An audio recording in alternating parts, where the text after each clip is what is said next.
আপনারা জানেন 2021-22-23 এই 3 বছরে আপনারা যদি দেখেন শুধু জ্বালানি কিনতে আমাদের সরকারের $14.5 বিলিয়ন এক্সট্রা খরচ হয়েছে, যেটা আমার সবসময় খরচ হতো আমাদের, তা তো হয়েছে তার উপর দিয়ে $14.5 বিলিয়ন এক্সট্রা, যার ফলে রিজার্ভের উপরে চাপ পড়েছে, যার ফলে ডলারের এগেনস্টে টাকা ডিভ্যালু করেছে, এই ধরনের সমস্যাগুলো তৈরি হয়েছে।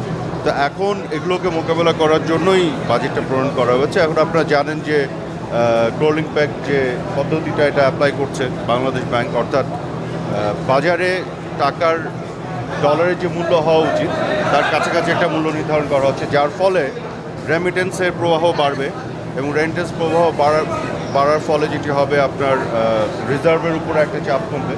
প্লাস উন্নত দেশগুলো, বিশেষ করে আমেরিকা, তারাও যে সংকোচনমূলক মুদ্রানীতি নিয়েছিল সেখান থেকে ধীরে ধীরে সরে আসছে। তারাও কিন্তু ডিপোজিটের উপরে যে ইন্টারেস্ট রেট এটা কিন্তু বাড়ানোর ফলে ডলারের যে সাপ্লাই সেটা কিন্তু গ্লোবালি কমে গেছে, তার প্রভাব এখানে পড়েছে। তো ওই সব কিছু মিলে এখন আগামী 1 বছরের মধ্যে আমরা আশা করছি একটা সহনীয় পর্যায়ে সব কিছু চলে আসবে। যে প্রশ্ন ছিল এনপিআরের উপরে যে লক্ষ্যমাত্রা দেওয়া হয়েছে, এতে কি সাধারণ জনগণের উপরে চাপ পড়বে কি? লক্ষ্যমাত্রা তো আপনার একটু বেশি করে রাখতেই হয়, কারণ লক্ষ্যমাত্রায় যদি কম রাখেন তাহলে তো অ্যাচিভ করা আরও কমে যায়, যে কারণে এটা একটু অ্যাম্বিশিয়াস হওয়া উচিত। এক আর দুই হচ্ছে যে লক্ষ্যমাত্রা কিন্তু শুধু অ্যামাউন্টে বলা হয়নি কত উঠাতে হবে, নাম্বারেও বলা হচ্ছে কত জনের উপরে উঠাতে হবে। 3-4 বছরের মধ্যে আমি দেখেছি 21 লক্ষ থেকে 40 লক্ষ হয়েছে ট্যাক্স কাভারেজের। তো ট্যাক্স নেটও কিন্তু বড় হচ্ছে, এমন না যে একই ব্যক্তির উপরে বারেবার ট্যাক্স ইম্পোজ করে এটা বাড়ানো হচ্ছে। আজকে আমরা যে ক্যাবিনেটে স্পেশাল ক্যাবিনেট মিটিং যেটা হচ্ছে বাজেটের আগে, সেখানে প্রেজেন্টেশনগুলি দেওয়া হয়েছে এনপিআরের পক্ষ থেকে, তারপরে ফাইন্যান্স মিনিস্ট্রি থেকে দিয়েছে।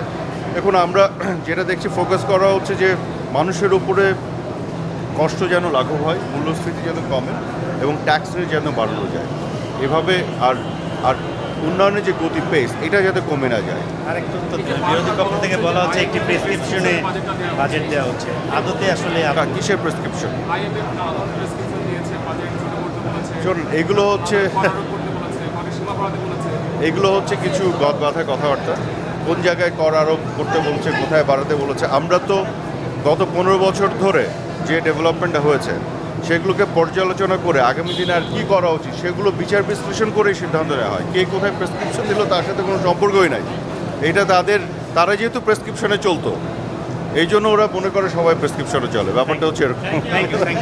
Thank you. এই ইব্রাহিম স্যারের পাঠান। ইব্রাহিম